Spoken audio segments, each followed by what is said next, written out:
Bonsoir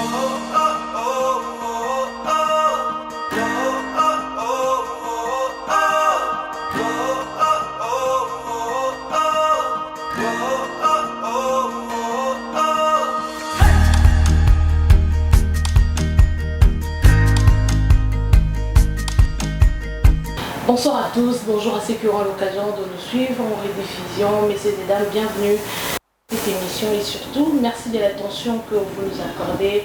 Bonne année à tout le monde 2021, bienvenue encore de nouveau aujourd'hui. Nous allons aborder des sujets liés à l'actualité politique qui est dominée par l'union sacrée, dont beaucoup de personnes se posent des questions. Est-ce que c'est juste du FCC prolongé ou ouf?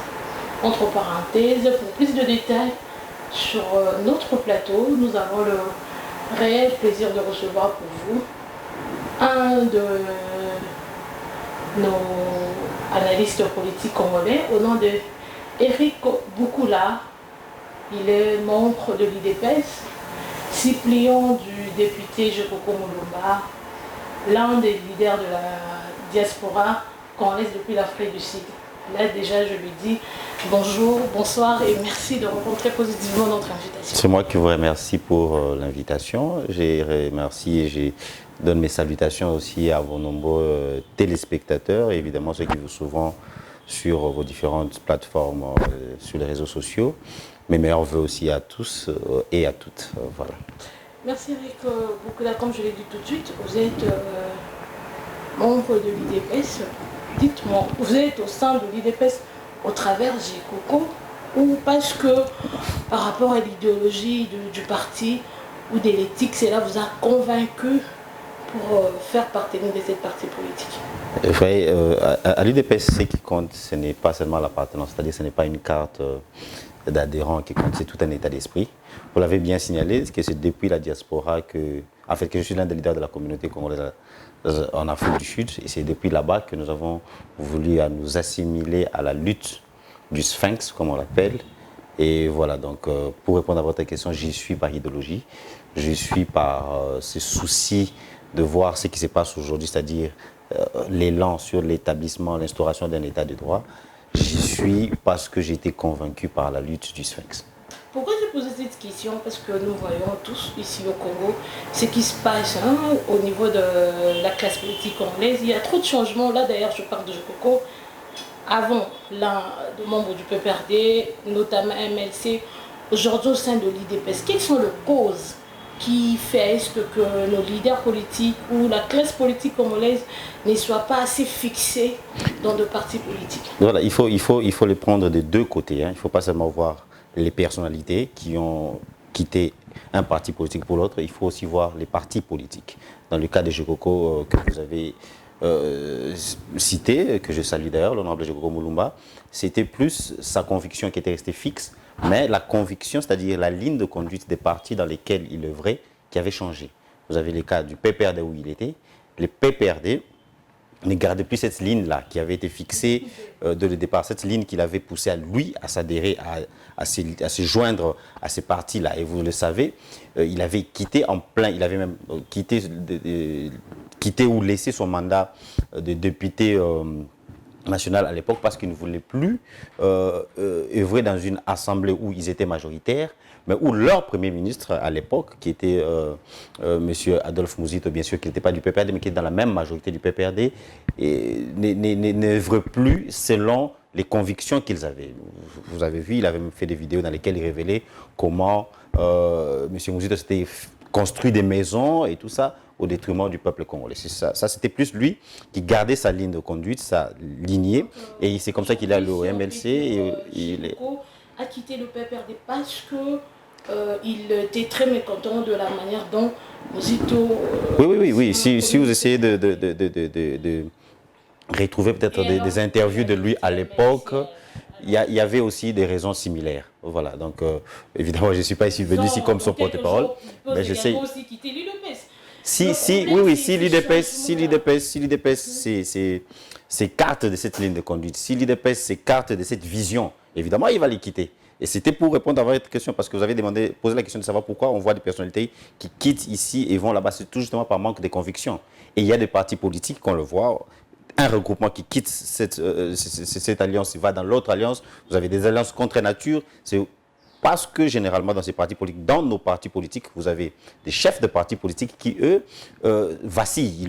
Ils sont ici, ils vous convainquent d'être ici avec eux et du coup, ils vont là-bas pour des gains. Donc en bref, c'est de deux côtés. Nous avons des partis politiques où il n'y a pas la constance.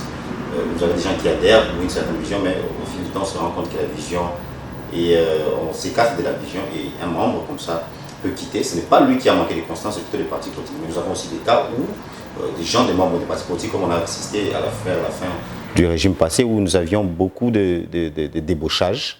Il y avait même des débauchages au sein même de l'UDPS. C'est parce que vous avez des membres comme ça qui ne s'alignent pas derrière la vision de leur parti, mais qui facilement sont pris par le souci de se faire une certaine santé financière.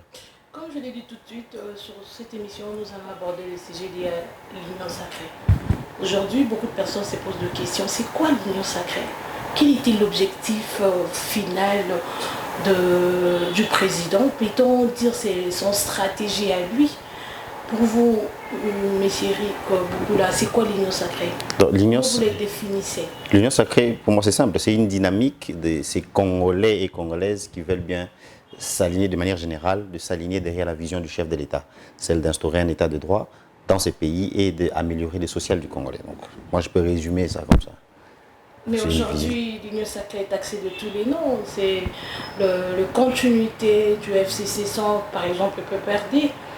Cette métaphore, selon la définition de l'union sacrée, comment vous les jugez? Non, ce n'est que normal que l'union sacrée soit taxée. C'est la moindre des choses. Ce n'est qu'à ça qu'on peut s'attendre. Les mauvaises langues, il y en a beaucoup. On les dit, même Jésus-Christ avait été critiqué. Il y aura toujours ces ennemis de la nation, ces gens qui ne veulent pas voir la RDC évoluer, qui vont s'aligner du mauvais côté de l'histoire en essayant de qualifier l'union de l'histoire. Aujourd'hui, nous sommes à un moment crucial pour la RDC, c'est un moment de décollage, un moment où ce pays doit prendre son envol, son essor. Et il y a des gens comme ça qui veulent toujours nous traîner les pas, pas traîner les pas, mais essayer d'empêcher cet envol. L'union sacrée, c'est un peu cette victoire à laquelle tout le monde s'attendait. Vous voyez quand on s'est battu pour le départ de Kabila. Oui. Vous voyez. Projet et il y a beaucoup de problèmes. De l'autre côté, Moïse Katumbi. Non, je vais arriver là. Quand je dis que c'est cette victoire à laquelle tout le monde s'attendait, c'est comme pour dire, vous voyez quand on voulait le départ de Kabila, quand tout le monde chantait Kabila dégage, Kabila dégage. Mais parce qu'on sait comment Kabila travaille, on a son bilan de 18 ans, nous avons des fausses communes, nous avons au niveau social, au niveau économique, il n'y a rien. Dans les 18 ans, ce pays s'est enfoncé. C'est pourquoi les Congolais a été paupérisé, si je peux le dire, pendant ces 18 ans. C'est pourquoi tout le monde voulait son départ. Et quand tout le monde chantait Kabila dégage, les gens ne se rendent pas compte que c'est en fait en ce moment que Kabila doit dégager. Il y avait, c'est vrai, passation pacifique des pouvoirs, mais on sait que Kabila n'était pas complètement parti. Il était encore là parce qu'il était à la tête, en fait, il dirigeait certaines institutions. Il avait encore ses tentacules par-ci, par-là. Et aujourd'hui, il a été affaibli. Kabila avait basé son backup, si je peux le dire ainsi, sur le Parlement, en fait. L'Assemblée nationale, le Sénat. C'est là où il avait gardé son pouvoir, c'est là où il avait mis son espoir, et évidemment sur une justice biaisée, une justice instrumentalisée, politisée. Et ce sont ces deux institutions qu'il gardait toujours sous son contrôle pour permettre son éventuel retour. Il avait juste cédé, même pas l'exécutif, mais juste la présidence. Mais grâce au savoir-faire, si je peux le dire ainsi, du chef de l'État, grâce à sa lucidité, grâce à son travail, aujourd'hui, il a pu contourner cela, il a pu rendre la justice vraiment indépendante. Et aujourd'hui, ce qui restait à la Kabylie, qui est le Parlement, aujourd'hui, on le voit qu'il glisse, il est parti, le Parlement. Au somme de 15 000 $. Ce sont des... Vous avez des preuves de cela. Papa Molière, qui ne connaît pas Papa Molière? Papa Molière aime parfois dire des choses juste pour se faire du buzz. A-t-il déjà une preuve il parle de 15 000, même Papa Molière, il vous dit 7 000. Et il vous dit, c'est juste pour se faire du buzz. Mais attendez, s'il a de preuves, pourquoi ne les brandissent pas?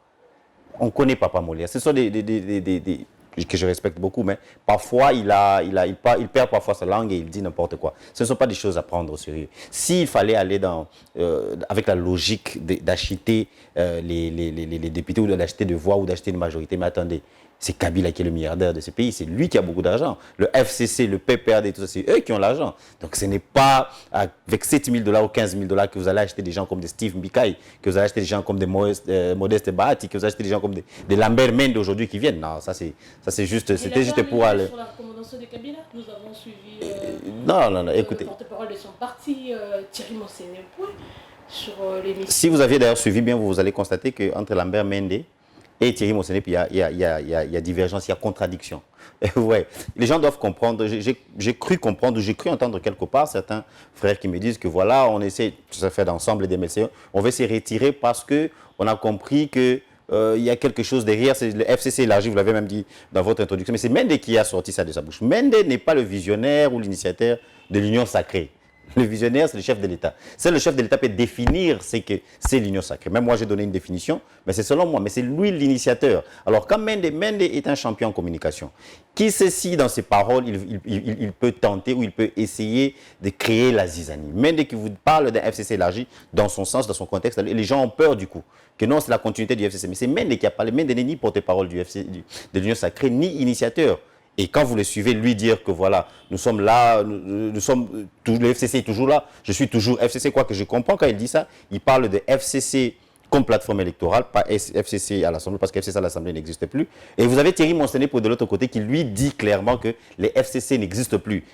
Fachi, Félix Tshisekedi, je veux dire, a défait le FCC, a démembré le FCC. Donc il y a contradiction. Ce sont des choses parfois à ne pas prendre au sérieux. Il y a une vision, il y a une chose qui est là, que le chef de l'État a mis sur la table. Et nous, les Congolais, pour une fois, nous devons essayer de prendre les choses au sérieux et essayer de faire ce qui est bien pour sortir ce pays de ces chaos. Donc, s'il a dit cela, mais Steve Mbikai aussi a donné sa version. Si Mende nous dit que voilà, le FCC est toujours là, nous sommes venus, comme il l'a dit, nous sommes venus par recommandation de Félix Tshisekedi. Mais vous entendez ce que Steve Mbikai dit. Vous entendez ce que le patron de la RTGA, comme il s'appelle, Pius Mabu lui dit. Ouais, chacun a sa façon de concevoir la chose. Mais on doit comprendre et rester concentré sur le fait que c'est le chef de l'État qui a initié l'union sacrée et seul lui connaît son objectif, seul lui peut définir, seul lui peut en parler. On a désigné personne comme communicateur de l'union sacrée aujourd'hui pour que les gens puissent se fier à ce que Mende a dit. C'est juste de la distraction, c'est de la zizanie qu'on essaie de créer. On doit rester focalisé sur ce qui est important pour ce moment, c'est finalement permettre à ces pays de s'envoler grâce à une nouvelle direction qui sera prise par le chef de l'État et ces Congolais, députés et autres partout ailleurs qui veulent s'aligner et qui se sont alignés doivent se concentrer sur ça. Et c'est ça en fait ce qui doit signifier l'union sacrée. Une nouvelle façon de voir le Congo, une nouvelle façon, une nouvelle direction à donner à la RDC. Aujourd'hui, l'union sacrée parmi les stratégies du chef de l'État, il a commencé sa majorité aujourd'hui, il a presque tout. Mais l'idée provenait vraiment pas à lui, mais plutôt à Vital Kamerhe. Ah bon? Qui a dit ça? Est-ce que vous partagez les mêmes avis que moi? Parce que non. On a suivi. D'où tirez-vous cette information? C'est Vital Kamerhe qui était le premier à parler des Oui, il était le premier à en parler dans les médias, peut-être. Dans les médias. Mais ça ne signifie pas que c'est son idée. Vous avez suivi Peter Kazadi, il a dit quoi? Il a dit qu'on était autour d'une table et c'est pour la première fois, je ne sais pas exactement fixer ça au niveau de la date, je ne sais pas à quelle période de l'histoire ça s'est passé, mais moi j'ai suivi Peter Kazadi qui en parlait, qu'ils ont été autour d'une table et c'est la première fois que le chef d'État sorti ici. Il a dit non, je crée l'union sacrée. Donc peut-être à l'époque, Vital Kamerhe avait eu l'occasion d'en parler dans les médias, mais ça ne signifie pas que c'est son idée. Ce n'est pas son idée. Ce n'est pas son idée. Sinon, il allait s'en vanter. C'est définitivement pas son idée en tout cas. Voilà, fin du mariage FCC Cash, décision de Mabunda, presque pas rien, grand-chose restant du FCC Cash, mais Batulukwebo, désigné comme informateur du président de la République. Comment vous avez acquis cette désignation de Batulukwebo? Encore, il a posé trop de problèmes. Hein, oui, évidemment. Écoutez, je vais même peut-être faire une fuite en avant en disant si vous avez nos amis d'ensemble, par exemple, qui parlent de leur cahier des charges qui n'a pas été respecté ou qui n'a pas été pris en compte. Mais écoutez, Ensemble vient avec son cahier des charges, MLC viendra avec son cahier des charges, Bahati viendra avec son cahier des charges, Steve Mbikai avec son cahier des charges, et finalement, on aura combien de cahiers des charges? On va aboutir où? On ne peut pas faire plaisir à tout le monde. Et je répète ce que j'avais dit. L'union sacrée, c'est l'idée du chef de l'État. Le cahier des charges à prendre en compte au sein de l'union sacrée, c'est le cahier des charges du peuple congolais. le cahier des charges que le peuple congolais a voté en votant Félix Tshisekedi. C'est le programme quinquennal de Félix Tshisekedi. C'est ça le cahier des charges à en prendre en compte. Voilà, donc comme pour dire que quand vous avez des gens comme ça qui viennent et qui veulent obliger une personne à s'aligner à eux, c'est Félix Tshisekedi, le chef de l'État. C'est lui qui aura à rendre des comptes aux Congolais en 2023. Ce ne sont pas des Vital Kamere, ce ne sont pas Ensemble et ce ne sont pas les autres. Voilà. FCC Cash, c'est fini. Le chef de l'État l'a dit. FCC Cash, c'est le passé. Nous avons vu 2 ans de gestion, co-gestion au sein de la gestion de la plateforme FCC Cash.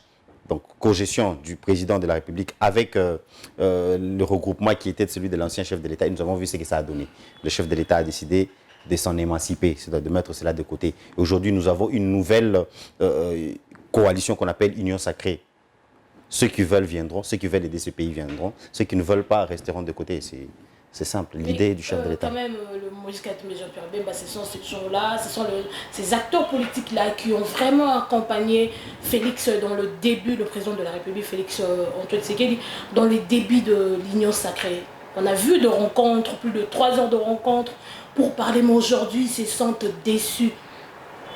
Déçus par quoi? Écoutez, ils ne sont pas les seuls à avoir fait des efforts pour aujourd'hui démanteler les FCC.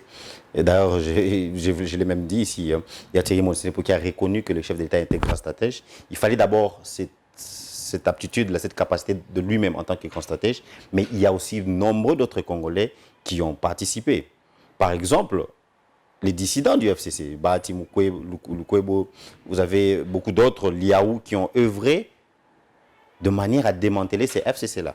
Je ne refuse pas l'apport de Moïse Katumbi ou encore de Jean-Pierre Bemba, mais ils ne sont pas les seuls à avoir œuvré. Voilà, il ne faut pas aujourd'hui se prévaloir et dire que ce n'est que nous qui avons fait cela. Et personne n'a dit qu'on ne reconnaît pas ce qu'ils ont fait. On reconnaît ce qu'ils ont fait, mais ils doivent savoir que ce qu'ils sont en train de faire, c'est s'allier derrière le chef de l'État. C'est lui qui a été élu président de la République. Vous pouvez avoir des idées à apporter sur la table du chef de l'État. Voilà, l'Union Sacrée, c'est ceci, mais nous proposons aussi ceci et cela. Ça peut être pris en compte, tout comme ça ne peut pas être pris en compte par le chef de l'État. Cela ne doit pas constituer une raison pour vous de quitter, dire que nous avons un cahier des charges qui exige l'amélioration du social, qui exige ceci. Ont-ils jeté un coup d'œil sur le programme quinquennal du chef de l'État? Tout cela est pris en compte. Ils doivent être clairs et dire que le seul point de discorde entre eux et les chefs de l'État, c'est sur le positionnement politique, c'est sur les postes. Mais c'est ce qu'ils ne veulent pas dire. Quand vous leur posez la question comme ça, nos frères d'ensemble, ils vous diront que non, notre cahier des charges, nous voulons la maison du social, nous voulons les animateurs. Quand on parle des animateurs des principales institutions, on comprend, c'est une façon de dire les postes ministériels, les postes au sein du bureau de l'Assemblée nationale, ce sont des postes, ce sont des positionnements politiques. Ils doivent être clairs que c'est ça leur problème. Alors, encore une fois de plus, ils ne sont pas les seuls à avoir essayé d'aider le chef de l'État. Il y a beaucoup d'autres personnes qui ont aidé. Alors, il faudra prendre en compte tout cela. Et ils doivent se contenter de ce qui leur sera donné parce qu'il y a aussi le poids numérique qui compte. Aujourd'hui, Ensemble va vous chanter que nous avons 70 députés nationaux. Mais attendez, avec ces 70 députés nationaux et ceux du MLC, ça n'avait jamais constitué une majorité pour l'opposition à l'époque. L'opposition était minoritaire. Si aujourd'hui, le cash, pour avoir le cash, quand je parle de cash qui s'est mis en union sacrée, est devenu majoritaire, c'est en bonne partie, je ne dis pas seulement, mais je dis en bonne partie, grâce aussi à ces dissidents du FCC. Et eux-mêmes, ils ont dit ça dans leur cahier des charges, on doit prendre en compte le poids numérique. Mais ils sont les premiers à se plaindre quand, effectivement, on prend en compte le poids numérique. On reconnaît, moi je reconnais l'apport de Bemba, je reconnais l'apport de Moïse Katumbi, mais je regrette un peu que le positionnement politique soit mis de l'avant. On comprend qu'ils sont venus avec leur propre agenda. Ils ont quelque chose derrière la tête qu'ils veulent faire prévaloir. Mais c'est qu'ils ont probablement, je ne sais pas, des ambitions pour 2023 et chacun veut essayer d'utiliser cette position pour peut-être se mettre en meilleure position lors de la présidentielle de 2023. Mais ce n'est pas ce qui compte pour l'instant. Ce qui compte pour l'instant, c'est vrai, les élections existent dans un pays, mais les élections ne sont pas là pour des élections. Les élections sont là pour désigner ou élire des animateurs qui vont améliorer les conditions de vie des Congolais. Moi, je salue leur position actuelle. Si je comprends bien, c'est qu'ils disent qu'ils vont aider le chef de l'État dans des réformes. C'est-à-dire qu'ils vont voter les réformes s'il y a des réformes que le chef de l'État va vouloir faire passer. Mais ils ne vont pas participer au gouvernement. C'est une position que moi je considère comme une opposition républicaine. Ils restent à l'écart, ils ne veulent pas participer au bilan du chef de l'État, mais ils vont l'aider dans les réformes. En tout cas, c'est une position, s'ils garderont cette position, que moi je salue. Il faut être honnête que le seul problème d'ensemble, notamment, c'est le fait qu'eux se voulaient majorité au sein de l'Union sacrée. Voilà. C'est ce qu'ils voulaient. Ils voulaient garder cette position-là. Comme ça, ils pouvaient faire dicter, leur loi. Et quand on se pose des questions, c'est quoi l'objectif de l'Union sacrée? Est-ce que c'est pour le partage de postes? Et le chef d'État était clair. C'est l'accompagnement du vision de chef de l'État. C'est l'accompagnement de la vision du chef de l'État. Ce n'est pas pour partager les postes. Si vous venez là-bas, ce n'est pas pour partager les postes. C'est ça où se trouve le problème. C'est pour ça même que le chef de l'État a dit, au cas où il n'arrive finalement pas à se trouver une majorité, parce qu'avec cette allure où vous voyez, eux veulent tel ministère, eux veulent ceci, eux veulent cela, on n'aura qu'à dissoudre l'Assemblée nationale et on revient au souverain primaire, que le peuple congolais leur dit, voilà, donnez-moi des députés qui pourront m'accompagner dans cette vision.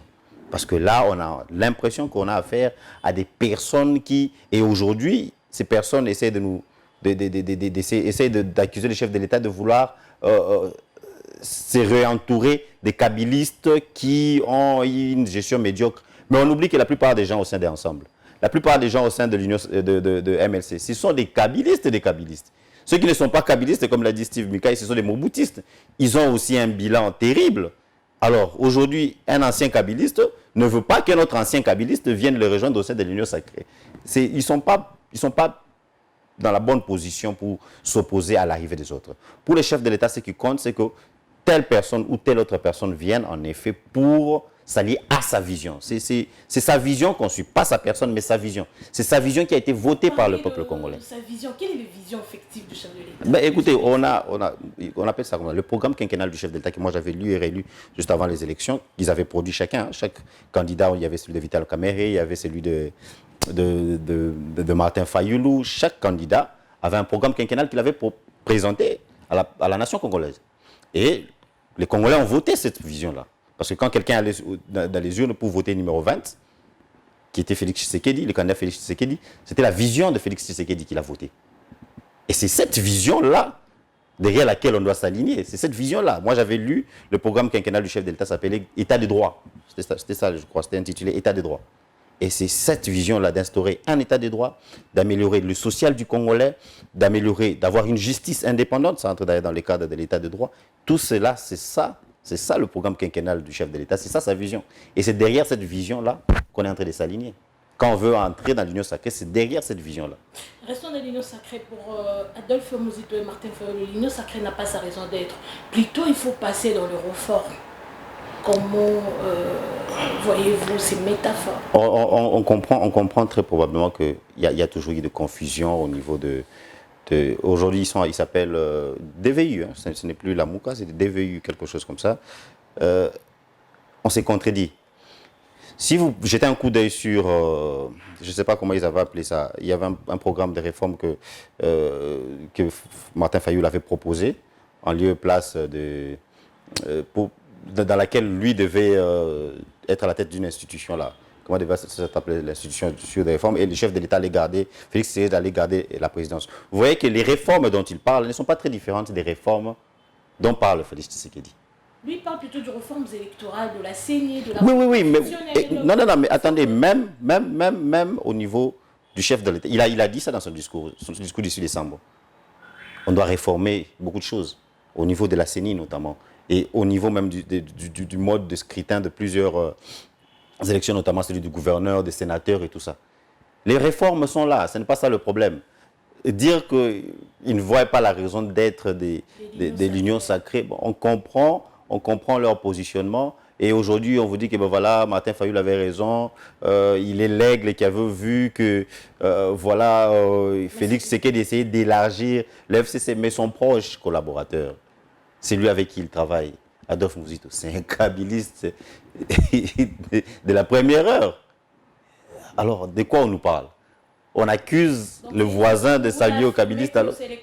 C'est le système kabylie qui continue. Non. On a des kabylistes. Si par kabylistes, ce sont ceux qui ont travaillé avec Kabila, si c'est ça la définition, on va reconnaître qu'au sein de l'Union sacrée, il y a des kabylistes qui y ont adhéré. Parce que de toute façon, au sein de l'Union sacrée, on n'interdit personne. Il y a des kabylistes qui ont adhéré. Mais ce n'est pas le système kabyliste qui continue parce qu'ils ont adhéré à la vision de Tshisekedi. Donc si on peut dire Qui est contre celle de Joseph Kabila Kabange. qu'il y a beaucoup de différences avec celle de Kabila. Même si sur papier, parfois quand vous lisez d'un côté ou de l'autre, il semble dire la même chose, mais c'est dans la pratique qu'on a vu la différence. Aujourd'hui, on a une justice indépendante. Alors qu'au niveau de Kabila, c'était la République, c'est la République de Yémey. La justice indépendante. Non, non. On a vu de l'autre côté, entre parenthèses,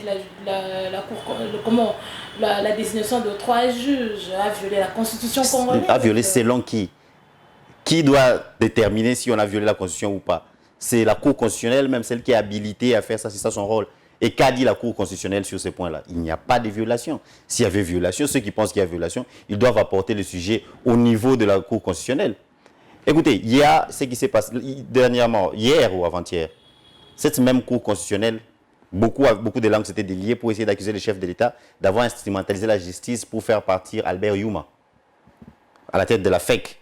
Mais hier ou avant-hier, la même Cour constitutionnelle qu'on qualifie d'être pro-Tshisekedi a soutenu Albert Youma. C'est-à-dire que la Cour constitutionnelle a tranché en faveur du tribunal de grande instance de Kinshasa-Gombe, qui avait réhabilité Albert Youma en défaveur du Conseil d'État. Et là, on n'a pas vu que la justice n'est pas instrumentalisée. Et pourtant, Albert Youma, il est réputé kabyliste. Albert Youma, on sait qu'il est très hostile au chef de l'État. Mais la Cour est restée neutre. C'est ça la justice indépendante. Aujourd'hui, on n'a plus besoin d'être tshisekédiste, kabyliste ou qui devant la justice. Devant la justice, vous êtes un citoyen. Pur et simple. Voilà, c'est ça la justice dont on parle. Donc, il y a beaucoup de différences entre le kabylisme et ce qu'on est en train de vivre aujourd'hui. Donc, il y a des kabylistes qui ont quitté là-bas. Ils sont venus de ces côtés. Ça, c'est vrai, on doit l'accepter. Mais il faut les dire que ce n'est plus le système kabyliste qui continue. D'accord, voilà. Voilà, restons dans l'union sacrée. Nous avons assisté cette semaine, la semaine passée, il y a eu 2 adhésions massives au sein de cette union, de gens venus du FCC notamment. Je peux citer Mende, Minakungo, Ikasonge, mais celui le plus remarquable, c'est celui de Mende. Comment vous, en tant que membre de l'UDPS, vous avez conçu ou accueilli l'adhésion de Mende dans l'union sacrée? L'union sacrée, comme je l'ai dit, c'est ouvert à tout le monde. Il est un citoyen congolais. Mende, il est quand même la personne dont beaucoup ignoraient son adhésion au sein de l'union sacrée. Là, on ne peut pas... Il est congolais, il est libre. Il a sollicité une audience auprès du chef de l'État qu'il a accueilli. Je ne vois rien de mal pour lui, aussi longtemps qu'il comprend ce qu'est l'union sacrée. C'est ce que j'ai dit et redit depuis le début de cette émission. Que l'union sacrée, c'est l'alignement derrière la vision du chef de l'État. Aussi longtemps que M. Lambert Mende viendra avec cela en tête, avec cette prédisposition spirituelle, si je peux le dire, il n'y a pas de problème. Aussi longtemps qu'il va travailler pour l'instauration de l'État de droit, aussi longtemps qu'il va travailler pour l'amélioration du social, aussi longtemps qu'il va travailler pour l'amélioration, pour l'essor de ces pays, je ne vois pas où se trouve le problème. Il y a une parole que le chef de l'État avait, de toute façon, beaucoup d'autres médias le reprennent très souvent, c'était sur Top Congo, avant qu'il ne devienne chef de l'État, il le disait, ceux qui m'ont conduit, m'ont déjà, donc si aujourd'hui, ceux qui sont derrière Félix Tshisekedi, quand ils comprendront comment fonctionne Félix Tshisekedi, quand ils comprendront que Félix Tshisekedi s'aligne derrière une telle vision, derrière l'établissement de l'état de droit. Et ils seront obligés de suivre parce que si les chefs prennent cette direction et que vous prenez la mauvaise direction, vous êtes écartés, purement et simplement. Donc c'est un citoyen qu'ils viennent, mais qu'ils comprennent qu'ici, il faut changer de mentalité. On n'est plus dans les djalelo, on n'est plus dans la confusion et les mensonges qui avait élu domicile à l'intérieur de sa personne.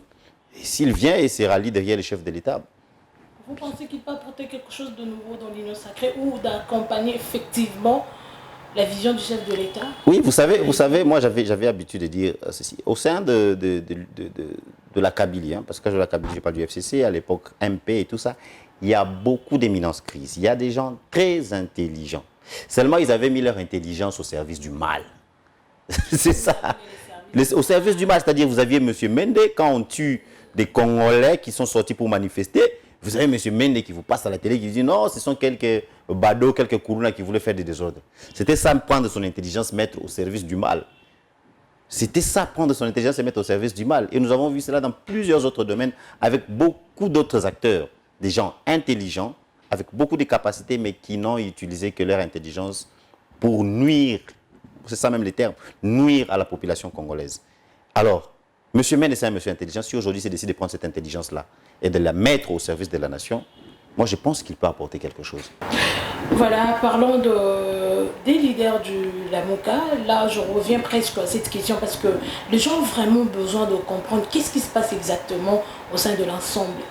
Pourquoi l'adhésion des autres membres du FCC l'ont vraiment dérangé pour prendre ce genre de décision? C'est quoi le problème effectif? Non, mais je l'ai dit, je vous l'ai dit, j'ai glissé ça ici. Je dis que le problème des ensembles, c'est le fait qu'il est concevé l'Union sacrée comme étant une plateforme dans laquelle eux vont dominer, vu leur nombre, vu leur avantage numérique au sein de l'Assemblée nationale, parce qu'ils avaient 70 députés. Si on prend en compte les autres plateformes qui sont là, c'est-à-dire Cash, quoique Cash et Ensemble n'agissent pas juridiquement, mais Ensemble a deux plateformes à l'intérieur, les amis de Moïse Katumbi et, je sais pas, amis de Congo, quelque chose comme ça, et vous comprenez que les noms m'échappent. Ils avaient déjà cet avantage numérique. Mais avec l'adhésion maintenant, l'adhésion des autres dissidents du FCC, c'est là donne un certain effet des dissolutions. Ils sont dissous, eux, ensemble, et ils n'ont plus cet avantage numérique. Donc, ils voulaient peut-être dicter les règles et se dire que voilà, nous, au sein de l'Union sacrée, nous sommes la première force et on veut ceci, on veut cela, notre cahier des charges, ceci, cela. Mais avec l'adhésion des autres, aujourd'hui, on voit que ça les fragilise, ça les affaiblit et c'est peut-être là où se trouve, c'est peut-être à cause de ça qu'ils sont frustrés. C'est là la raison de la frustration. Le président de la République, déjà 2 ans, à la tête de la présidence de notre pays, pensez-vous qu'il a vraiment un bilan à présenter à la population congolaise? Pourquoi je pose cette question? Parce qu'on a suivi son discours, il a dit Moussa les bandits des Siko. On peut comprendre qu'avant, il ne travaillait pas. Non, vous êtes un RDC comme moi. Vous avez vu ce qui s'est passé dans les 2 ans. Je vais vous citer quelques œuvres du chef de l'État. La gratuité de l'enseignement. Vous avez la construction de plusieurs infrastructures. Je ne parlerai pas seulement des sauts des moutons à Kinshasa. Je parlerai... On peut dire que c'est pas vraiment totalement mis en œuvre. Ça, c'est votre avis. Il y a encore des écoles jusqu'au jour d'aujourd'hui qui boycottent le gratuité de l'enseignement. Écoutez, toute réforme, partout dans le monde, vous avez l'Obamacare aux États-Unis, qui était une réforme dans les domaines de la santé. D'abord, ça rencontre toujours de l'opposition et ce n'est pas du jour au lendemain que ces réformes sont complètement implantées. Donc, ce n'est que normal qu'il y ait de la résistance, notamment de l'Église catholique, parce que nous savons qu'avec le système d'antan, c'est l'Église catholique qui en profitait beaucoup, ça il faut le dire, avec leurs écoles conventionnées, qui sont subventionnées par l'État, mais qui en même temps font payer aux élèves et aux écoliers des sommes terribles. Vous avez des écoles comme Boboto, vous avez toutes ces écoles-là. Quand vous allez demander c'était combien là-bas le prix du Minerval, vous dites, et cet argent-là, ça va où? C'était dans les caisses de l'Église catholique. Donc, c'est normal qu'on puisse avoir de la résistance de la part de certaines personnes. Mais ce qui compte, c'est que la plus grande... Quand vous parlez de l'Église catholique ou quand vous parlez de ces quelques enseignants qui travaillaient ou qui enseignaient là-bas à Boboto ou dans d'autres écoles catholiques qui vous avez peut-être un $500 par mois, qui aujourd'hui se plaignent que moi j'avais $500 et aujourd'hui je n'ai plus que $100. On comprend leur cas, mais il faut comprendre que grâce à la gratuité d'enseignement, c'est une plus grande partie du peuple, c'est-à-dire beaucoup plus de gens. 100 personnes seront dessus, mais vous avez 10 000 personnes qui se retrouvent.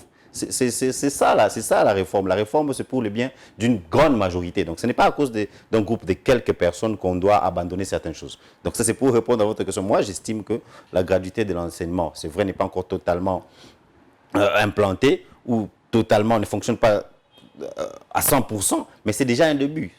2 ans et je crois dans les années à venir, ça sera total. Vous avez, je disais, au niveau de l'infrastructure, vous avez beaucoup de structures qui ont été construites, ça et là, notamment dans le programme de 100 jours. Vous avez l'amélioration de la paye de certains, dont les enseignants et même des militaires. Vous avez des réformes au niveau de l'armée qui permettent aujourd'hui à ce que certains bastions des rebelles et des groupes armés à l'Est puisse reculer. Vous avez beaucoup de redditions, des rebelles qui déposent des armes.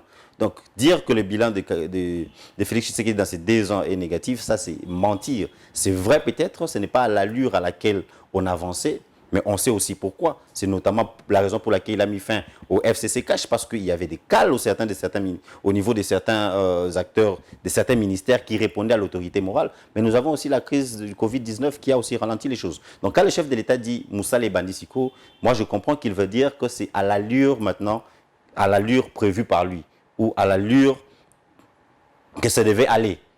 Donc dire que dans 2 ans, dans les 2 ans, il n'a rien fait, c'est faux. Il y a beaucoup de choses qui ont changé au niveau de la justice. S'il a un bilan à présenter, il a un bilan positif à présenter. Nous avons vu aujourd'hui la RDC qui devient un pays attirant pour les investisseurs. Nous avons vu au niveau diplomatique comment les liens, la RDC est sortie de cet isolement dans lequel on était lors de Kabila. Donc il y a un bilan positif à présenter. Positif, c'est-à-dire qu'on quitte de 1 à 2 ou à 3, donc il a un bilan positif, mais peut-être pas ce que lui... Par exemple, à 18 ans de Kabila. Oui. Attendez d'abord, vous n'allez pas comparer 18 ans et 2 ans. Ouais, quelqu'un qui vous crée un trou pendant 18 ans et vous demandez à l'autre personne de couvrir ce trou pendant 2 ans. Donc, comparer 18 ans et 2 ans, non. Mais si vous me demandez comparer aux 2 premières années de Kabila, ou même peut-être aux 2 dernières années de Kabila, je vous dirais que oui, les 2 années de Félix Tshisekedi sont largement positives que celles de Kabila. Voilà, restons dans l'Union sacrée. Est-ce que si on peut parler de la réalité actuelle de l'Union sacrée, est-ce que c'était ça la conception de la chose, ou c'est le contraire par rapport à ce que le président avait conçu? Aujourd'hui, nous assistons à des adhésions. Aujourd'hui, il y a d'autres problèmes qui surgissent. Est-ce que par rapport à... Parce que vous êtes membre de l'IDP, c'est sur ça que je pose cette question. Est-ce que c'était ça l'idée réelle de la conception de la chose? Encore une fois, la conception, c'est dans la tête du chef de l'État lui-même. Mais de ce que nous avons compris, c'est exactement la ligne prévue par le chef de l'État. C'est exactement ce qu'il avait prévu. Parce que ne prenez pas en compte ce qui se passe maintenant. Dans toute tractation politique, c'est ça même le terme, tractation politique, il y a toujours des choses comme ça. Écoutez, ça a pris combien d'années pour qu'un gouvernement FCC-Cash puisse voir le jour? Près de 9 mois. Quoique cette fois, on ne prendra pas 9 mois parce que, évidemment, il y a urgence dans les choses. Non, c'est pour vous faire comprendre comment ça fonctionne en politique. Il y a toujours des tractations. On ne sera pas capable de réunir tout le monde autour de la table, comme on le voit maintenant. Il y aura toujours des mécontents, les intérêts des uns et des autres. Le chef de l'État est un politicien chevronné. Vous voyez comment il a pu démanteler les FCC. Donc, il s'attendait à ce qu'on puisse aller qu'on puisse voir ce qu'on est en train de voir. Et nous, on appelle ça les douleurs de l'enfantement. Donc, il y a un enfant qui va naître bientôt. Ce ne sont que des douleurs de l'enfantement. Après ces douleurs, ce sera la joie. Ce sera le sourire sur les lèvres et de la maman qui était enceinte et du papa qui a mis au monde l'enfant, qui a donné naissance à l'enfant, et sur les lèvres de l'enfant lui-même. Donc ce ne sont que des douleurs. Le Congolais continue de... Ce sont des dernières douleurs, oui. Ce sont des douleurs... de la richesse de son... Moi, je dirais que, j'appelle les Congolais à consentir ces derniers sacrifices. Écoutez, on a souffert pendant 18 ans, 32 ans, 2 ans de plus avec ces gens du FCC qui essaient de tout bloquer. Tout le monde a passé son temps que de souffrance. Écoutez, vous n'êtes pas né hier. vous avez vécu ce qui s'est passé pendant les 18 ans de Kabila. Vous avez vécu comment les Congolais ont souffert. Aujourd'hui, vous voyez ce qu'on voit. Vous étiez en train de venir au rendez-vous aujourd'hui. Vous m'avez dit que vous êtes arrivé un peu en retard. Comme moi, vous avez dit quoi? Embouteillage jusqu'aujourd'hui. Les infrastructures routières, il n'y en a pas. Infrastructures sanitaires, il n'y a pas. Aujourd'hui, certains leaders sont en train de tomber, sont atteints du Covid-19, sont en train d'aller se faire soigner à l'étranger. Pourquoi? Parce qu'on n'a rien construit ici. 18 ans d'oppression, il y a eu des morts, des fausses communes. Écoutez, ce n'est pas à moi de vous révéler ça aujourd'hui. 32 ans de Mobutu. Une dictature, l'une des meilleures dictatures au monde, si je peux dire ainsi. Vous avez vu ce qui s'est passé avec une monnaie dans ces 10 dernières années, le franc, le Zaïre à l'époque, qui connaissait l'inflation à 300, 3000%. Et ce n'est pas à moi aujourd'hui de venir expliquer aux Congolais ce qui s'est passé pendant toutes ces années. On a souffert. Alors pour moi, je demanderai aux Congolais et aux Congolaises d'être patients pour une dernière fois.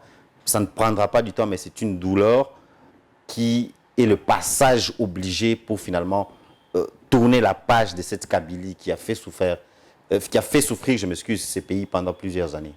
Parlant du rapport mapping, l'ancien ministre du Commerce et député Roger Lumba l'a arrêté le 29 décembre à Paris.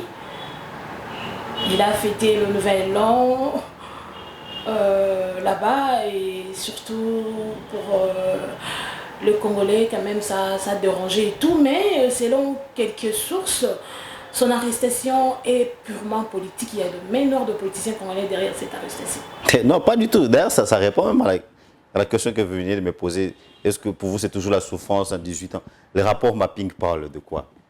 Le rapport mapping parle tout justement des exactions, des tueries, des massacres des Congolais depuis 93. 93, c'était encore Mobutu. Jusqu'à récemment, il y a eu beaucoup d'exactions. Lui, Roger Lumba, son problème, c'était dans les années 2003-2002, lors de la guerre, on appelle ça la Deuxième Guerre mondiale, je crois, la Deuxième Guerre mondiale d'Afrique.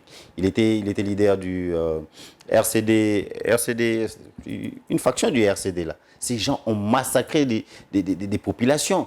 Et comment il appelait, il s'appelait, ils avaient un nom qu'ils s'étaient baptisé comme ça, ça m'échappe un peu.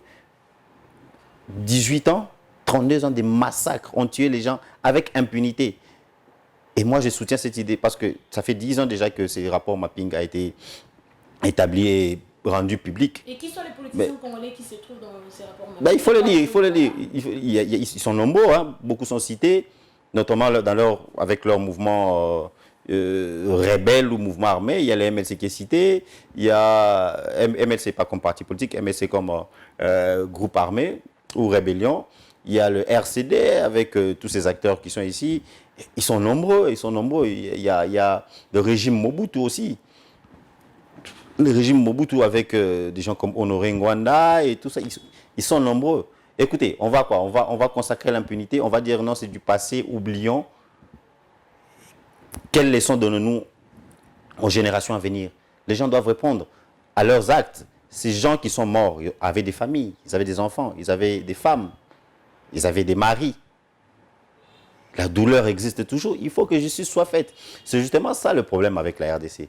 Si aujourd'hui, vous commencez à voir des gestionnaires, des ministres qui commencent à avoir peur de mettre la main sur la caisse de l'État, c'est parce qu'aujourd'hui, on peut aller en prison, qu'on soit ministre ou pas. On a mis fin à l'impunité et cette impunité-là, ça doit rentrer. Parce que sinon, il y aura quelqu'un aujourd'hui qui est mécontent, peut-être ceux qui ne seront pas inclus dans l'Union sacrée, qui se diront, écoutez, nous ne sommes pas contents de ce que ces gens ont fait, nous on va faire notre rébellion. Si nous savons que quand nous faisons notre rébellion, finalement, ils nous appelleront autour d'une table, mais en entendant, vous aurez tué des gens. Alors il faut faire comprendre aux gens que quand vous tuez des gens, vous serez jugé pour cela. Voilà. Est-ce que la France a l'habilité d'arrêter un citoyen congolais sous ses terres? Le rapport mapping n'a pas été remis seulement à la justice congolaise. Et d'ailleurs, des crimes comme crimes de guerre, crimes contre l'humanité, ce n'est pas seulement jugé dans les tribunaux congolais. C'est jugé partout. C'est jugé partout. Quand on dit crime contre l'humanité, l'humanité, ce n'est pas seulement en RDC qu'il y a des humains. C'est partout. Donc, quand il a accusé de crimes contre l'humanité, il a tué des humains, des semblables aux Français. Évidemment que la justice française peut s'en saisir. Et d'ailleurs, moi, je demanderais à la justice congolaise aussi d'emboîter les pas. D'emboîter les pas. Il faut que ces gens répondent de leurs actes. Il faut qu'on puisse comprendre aujourd'hui que verser le sang des Congolais, c'est un crime. Verser le sang des Congolais est une erreur qui peut conduire à une prison à vie. Voilà. Pourquoi dire qu'on a politisé son arrestation? Non. Quand lui, Roger Lumba et son groupe de gens tuaient les gens, quand ils massacraient les gens, là, ce n'était pas la politique. Voilà.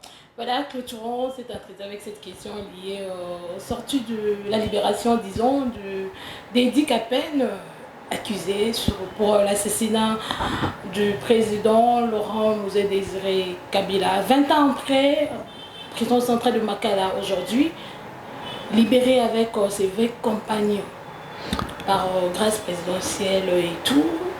Fati Oye, comme dit tout le monde. Et comment vous avez acquis comme tout autre Congolais. Vous savez, quelqu'un m'a posé une question une fois, mais comment les gens peuvent se réjouir de la sortie d'un assassin?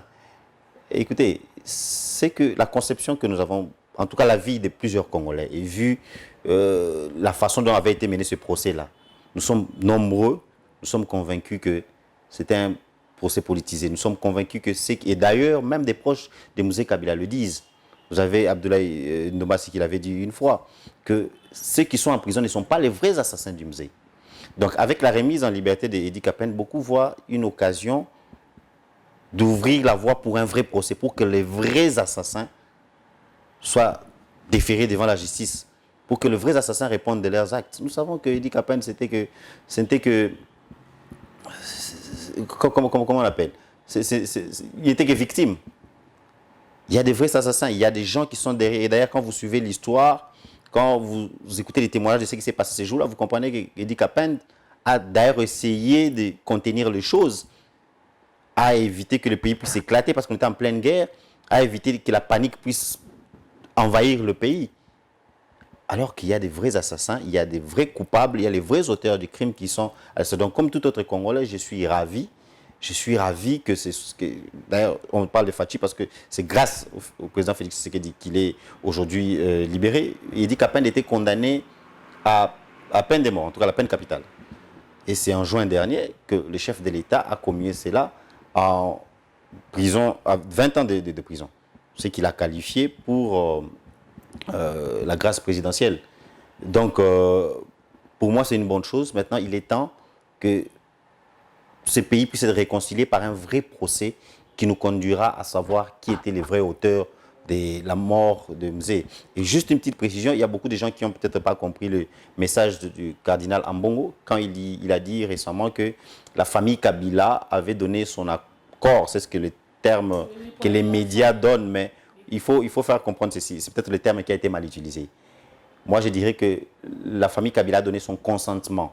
Parce que dire accord, avec votre permission ou pas, le président peut gracier. Il n'a pas besoin de la permission de quelqu'un. Mais il fallait peut-être chercher le consentement de la famille Kabila parce qu'il s'agit en fait de leur père qui a été tué. Vous voyez, tu pouvais gracier quelqu'un pour un crime, mais ceux qui ont été les victimes de ces crimes-là, les proches du concerné, sont... du procès sans jour aussi ont été graciés. Hein, oui, tous. Non, moi je ne vois pas le problème. C'est la grâce présidentielle. Il y a nombreux qui ont purgé plus de 3/4 de leur peine. Donc ce n'est que normal qu'ils soient remis en liberté. Ce n'est que normal. Moi je pense que maintenant il est temps qu'un vrai procès puisse être tenu. Pour... Le mot de la fin déjà, c'est la fin de... En tout cas, merci pour m'avoir accueilli. Merci pour l'invitation avec vos questions très pertinentes. C'est vrai que ce n'est pas facile de tenir face à vous pendant près d'1 heure, mais quand même on a essayé. J'espère avoir rencontré les préoccupations de plusieurs des Congolais, notamment sur les sujets de l'Union sacrée, que le Congolais s'apaise. Dans les jours à venir, les jours à venir sont meilleurs. Ce n'est que le douleur de l'enfantement, c'est un temps difficile pour tout le monde, un temps d'incertitude pour tout le monde, mais faites confiance au chef de l'État, ce même chef de l'État qui a été capable de mettre à terre ce démon qui était ce géant, qui était le FCC, qui conduisait ces pays, qui gérait ces pays avec une main de fer. Aujourd'hui, Fachi a été capable de renverser ces géants. C'est à nous de venir lui prêter main forte pour que ce pays puisse finalement prendre son envol, pour que finalement nous puissions assister à l'élévation, si je peux l'appeler ainsi, de la RDC. Merci beaucoup, merci chers téléspectateurs. C'est par ici que nous mettons fin à cette émission. Je dis un grand merci à mon réalisateur Martin Elibo, à la grande famille Magic Télévision. Retrouvons-nous la semaine prochaine avec le nouveau numéro. Au revoir.